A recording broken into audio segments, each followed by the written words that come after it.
दुनिया में कई ऐसी जगह मौजूद है जो अपने आप में कई रहस्य समेटे हुए हैं। उन्हीं जगहों में से है मिस्र और वहाँ के पिरामिड। अरबी की एक बहुत ही पुरानी कहावत है, आदमी वक्त से डरता है और वक्त पिरामिड से डरता है। तभी तो 4,500 साल से ज्यादा का समय गुजर गया, लेकिन गीजा का ग्रेट पिरामिड वक्त की मार झेलते हुए भी जैसा का तैसा खड़ा है। इतने लंबे समय में भी वक्त इसका कुछ नहीं बिगाड़ पाया। मिस्र के ग्रेट पिरामिड ऑफ गीजा के अनसुलझे रहस्य। दुनिया के 7 अजूबों में से सिर्फ गीजा का एक महान पिरामिड ही बचा है। बाकी के 6 प्राचीन अजूबे वक्त की मार से कहाँ गायब हो गए पता तक नहीं चला। जब भी हमें आधुनिक तकनीक पर घमंड हो तो हमें वक्त में एक बार पीछे मुड़कर गीजा के इस महान पिरामिडों को जरूर देखना चाहिए। क्या हमने अपनी आधुनिक टेक्नोलॉजी से ऐसा कुछ बनाया है जो बिना किसी मेंटेनेंस के गीजा के इस महान पिरामिड की तरह 4,500 सालों तक वक्त की मार झेल पाए? क्या है ग्रेट पिरामिड ऑफ गीजा, जानेंगे विस्तार से। अगर वीडियो अच्छी लगे तो एक लाइक जरूर कर दें और इसी तरह की जानकारी के लिए इस चैनल को सब्सक्राइब करके बेल नोटिफिकेशन को दबा लें। यूं तो इस दुनिया में कई जगह पर पिरामिड मौजूद है, लेकिन गीजा का ग्रेट पिरामिड वैज्ञानिकों को भी हैरान कर रखा है और ये प्राचीन काल के 7 अजूबों में से एक है। मिस्र में गीजा के कायरो शहर के पास 3 पिरामिडों का एक समूह है, जिनमें एक है the great pyramid. Great pyramid इन तीनों पिरामिडों में सबसे बड़ा है और सबसे पुराना भी। इसे खुफू पिरामिड के नाम से भी जाना जाता है। इन तीनों पिरामिड के साथ ही यहाँ मौजूद है ग्रेट स्फिंक्स ऑफ गीजा, जिसका सिर इंसान का है और पूरी बॉडी शेर की तरह। ऐसा लगता है जैसे ये स्फिंक्स इन तीनों पिरामिडों की 4,500 वर्षों से पहरा दे रहा हो। ये एक मिथिकल क्रिएचर है। ये बिल्कुल पिरामिड के आकार का है। अंतरिक्ष में मौजूद नक्षत्र को ध्यान में रखकर ग्रेट पिरामिड का निर्माण किया गया है। अगर ग्रेट पिरामिड के चारों कोणों को देखा जाए तो ये अंतरिक्ष में मौजूद 4 नक्षत्रों को दर्शाते हैं। पृथ्वी के सेंटर पर खड़ा है ग्रेट पिरामिड ऑफ गीजा। क्या आपको पता है कि अगर पृथ्वी का वर्ल्ड का मैप लो और उसमें पृथ्वी का सेंटर निकालो तो वो कौन सी जगह होगी? ये एक इत्तेफाक है या सोची समझी प्लानिंग, मुझे नहीं पता, लेकिन अर्थ का सेंटर वही है जहाँ गीजा का ग्रेट पिरामिड बना है। अब सोचने वाली बात है कि हमें कुछ वर्ष पहले ही पता चला है कि पृथ्वी गोल है। इससे पहले तो यही माना जाता था कि पृथ्वी समतल है। तो आखिरकार 4,500 साल पहले प्राचीन मिस्रवासियों को पृथ्वी के सेंटर के बारे में कैसे पता चला? क्या हमारी आज की टेक्नोलॉजी से प्राचीन मिस्रवासियों की टेक्नोलॉजी काफी एडवांस थी या फिर इनके पीछे किसी बाहरी सभ्यता का हाथ था? आपको जानकर हैरानी होगी कि गीजा का तीनों पिरामिड ओरियन बेल्ट के तीनों सितारों के एक ही सीध में है। आज से लगभग 4 या 5,000 साल पहले प्राचीन मिस्र के लोगों को अंतरिक्ष के बारे में कुछ भी जानकारी नहीं थी। ऐसे में वो लोग ओरियन बेल्ट के इन तीनों सितारों के साथ मेल बनाकर इन महान पिरामिडों का निर्माण कैसे किया होगा? प्राचीन मिस्रवासियों को एक गॉड थे ओसिरस। उन लोगों का मानना था कि ओसिरस जन्म और मृत्यु के देवता है, जो कि मरने के बाद आत्मा को फिर से एक नया जन्म देते थे। मिस्रवासियों के अनुसार ओरियन बेल्ट में मौजूद ये तारे उनके भगवान ओसिरस का घर है।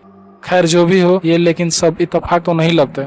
अब सवाल है कि पिरामिड आखिर क्यों बनाए गए थे? ये सवाल जितना आसान है उतना ही कठिन है इसका जवाब दे पाना कि पिरामिड आखिर क्यों बनाए गए थे। क्या मकसद था इसके बनाने के पीछे? समय बीतता गया, नए नए थ्योरी सामने आती गई, लेकिन कोई नहीं बता पाया कि ये पिरामिड क्यों बनाए गए। उन्हीं थ्योरी में से एक बहुत ही प्रचलित थ्योरी है कि पिरामिडों को एक मकबरे के तौर पर बनाया गया था, जहाँ प्राचीन मिस्र के राजा, जिन्हें फेरो कहा जाता था, को दफनाया जाता था। यहाँ के प्राचीन राजा और मिस्र के लोगों का मानना था कि जब इंसान मर जाता है तो उसके मरने के बाद भी उसे एक अलग तरह की जिंदगी मिलती है, जो उसके द्वारा किए गए अच्छे कर्मों का फल होता है। इसी मरने के बाद की जिंदगी को जीने के लिए वे इन पिरामिडों का निर्माण करवाते थे, ताकि वे उस जिंदगी में काम आने वाली जरूरत की चीजों को अपनी कब्रों के साथ रख सके। इन चीजों में खाना, कपड़ा, आभूषण, बहुत सी चीजें शामिल होते थे। इन्हें मरने के बाद उन्हें पूरे शरीर में एक खास किस्म का मसाला या केमिकल का लेप चढ़ाकर पट्टियों से बांधकर उसे एक लकड़ी या पत्थर के ताबूत में बंद कर दिया जाता था, जिन्हें मम्मी कहा जाता है। ये सब बातें तब सामने आई जब इन पिरामिडों पर लिखे गए टेक्स्ट समझा गया। वहीं सूडान जैसे देशों में मिले अन्य पिरामिडों को भी मकबरे के तौर पर इस्तेमाल किया गया था, जो इन सारी बातों को कुछ हद तक सच साबित करते हैं। लेकिन फिर भी कुछ लोग इन बातों पर विश्वास नहीं करते और पिरामिड को लेकर अपनी अपनी अलग अलग धारणाएं रखते हैं। कुछ लोग का मानना है कि इन पिरामिडों का इस्तेमाल मिस्रवासी बिजली बनाने के लिए करते थे। उनका मानना था कि प्राचीन मिस्रवासियों की टेक्नोलॉजी काफी एडवांस थी। बेन कार्सन, इन्हें कौन नहीं जानता, ये अमेरिकी नेता 1989 में अपना व्यक्तिगत मत पेश करते हुए कहते हैं कि ये पिरामिड यीशु मसीह के पिता ने बनवाए थे, लेकिन इन मनगढ़ंत बातों का कोई प्रमाण नहीं मिलता। इस महान पिरामिड के वजन की अगर बात की जाए तो इसका वजन 57,50,000 टन है। अगर इसकी तुलना आज के समय दुनिया की सबसे बड़ी इमारत बुर्ज खलीफा से किया जाए तो गीजा का यह महान पिरामिड 115 गुना ज्यादा वजनी है। इन पिरामिडों में लगे पत्थर मुख्य रूप से लाइमस्टोन और ग्रेनाइट है। इनमें लगे पत्थर की अगर वजन की बात की जाए तो एक पत्थर का वजन 2 टन से लेकर 30 टन तक है। द ग्रेट पिरामिड की ऊंचाई 450 फीट तक है। इसकी चौड़ाई 13 एकड़ में फैला हुआ है, जो कि लगभग 16 फुटबॉल के मैदान जितना कितना बड़ा है। अब अगला सवाल ये है कि इन पिरामिडों को कैसे बनाए गए थे। ये अभी तक एक पहेली बना हुआ है जिसका संतोषजनक जवाब अभी तक किसी के पास नहीं है कि इन पिरामिडों को आखिर कैसे बनाया गया है, क्योंकि इस महान पिरामिड का निर्माण उस दौर में हुआ था जब न तो पहिए का आविष्कार हुआ था जिससे भारी भरकम पत्थरों को एक जगह से दूसरी जगह आसानी से लाया जा सके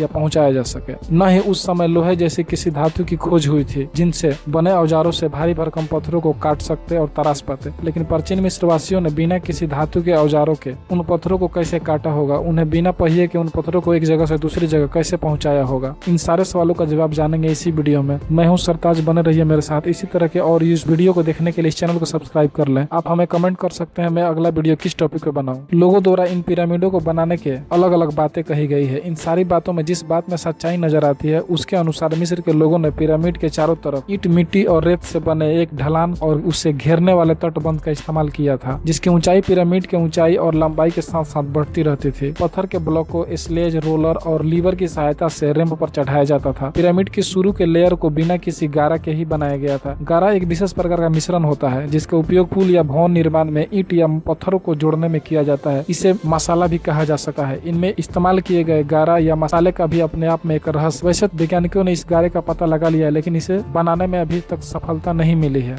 अब अगला सवाल है कि इन पिरामिडों को बनाने के लिए पत्थर कहां से लाए गए थे। कहा जाता है कि पिरामिड के निर्माण के लिए पत्थर आसपास के एरिया से लाए जाते थे, जो कि इन पिरामिडों से लगभग 600 से लेकर 800 किलोमीटर दूर दक्षिण मिस्र के असवान में मौजूद थे। ये लोग इन पत्थरों को तोड़ने के लिए एक बेहद ही अलग तरीका आजमाते थे। वे इन पत्थरों में सबसे पहले कोई दरार या सुराग ढूंढते थे और उनमें लकड़ी के बने कील हथौड़े की मदद से डाल देते थे। जब इन पत्थरों में पानी डाला जाता तो लकड़ी का कील पानी को सोख कर फैल जाते थे, जिससे पत्थर टूट जाता था। इस महान पिरामिड को बनाने के लिए 23 लाख पत्थरों का प्रयोग किया गया है, जिनमें प्रत्येक पत्थर का औसतन वजन लगभग 2 टन के बराबर है। एक रिसर्च के अनुसार 5000 साल पहले इन पत्थरों और अन्य जरूरी सामग्रियों को नील नदी की धारा का इस्तेमाल करके लाया गया था। PNAS processing of national academy of science के एक जर्नल में पब्लिश स्टडी में कहा गया है कि उस समय नील नदी की धारा काफी ऊंचाई पर बहती थी और वह धारा आज की धारा से काफी अलग थी। इसी वजह से उस समय बिना गाड़ियों की मदद से पत्थरों को ढोने में कोई परेशानी नहीं हुई होगी। आज पिरामिड के आसपास जहाँ रेगिस्तान जैसा दिखता है, ये पहले ऐसा बिल्कुल भी नहीं था, बल्कि वह इलाका पानी में डूबा हुआ था। समय के साथ साथ नदी की धारा बदलती गई और वह इलाका भी सूखता चला गया। पिरामिड के निर्माण का सबसे अंतिम चरण बारीक चूना पत्थर की है। जब सूरज की किरण इन पर पड़ती है तब ये बिल्कुल सफेद रंग में चमकने लगते थे, लेकिन आज ये बाहरी परतें कई वर्ष पहले खुफू और मेनकोर के पिरामिड से अब गायब हो चुकी है, लेकिन खफरे के पिरामिड के ऊपर अब भी थोड़ी बहुत मौजूद है। इसकी झुकी हुई त्रिकोणीय दीवारें जमीन से 52 डिग्री का एंगल बनाती है।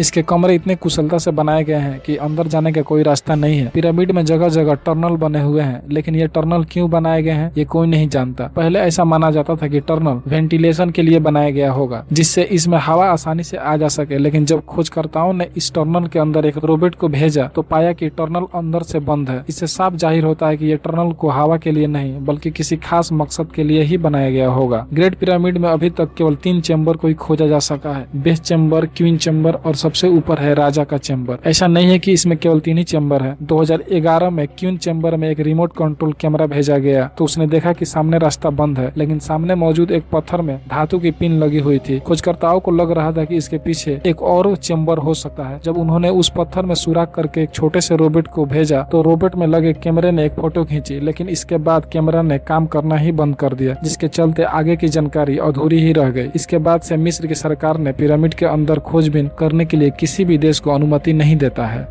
मिस्र के पिरामिडों को इजराइल के पहाड़ियों से भी देखा जा सकता है। ऐसा कहा जाता है कि मिस्र के ये पिरामिड चांद से भी दिखाई देते हैं। गीजा के इस पिरामिड को इस तरह बनाया गया है कि इसके अंदर का तापमान हमेशा नियंत्रित रहता है। पिरामिड के बाहर का तापमान चाहे कितना भी हो, लेकिन इसके अंदर का तापमान हमेशा 20 डिग्री सेल्सियस ही रहता है। इसके अलावा यह पिरामिड किसी भी तरह के भूकंप को झेल सकता है। इन पिरामिडों का निर्माण मिस्री सभ्यता की महानता और प्रगति को समझने में हमें सहायता करती है।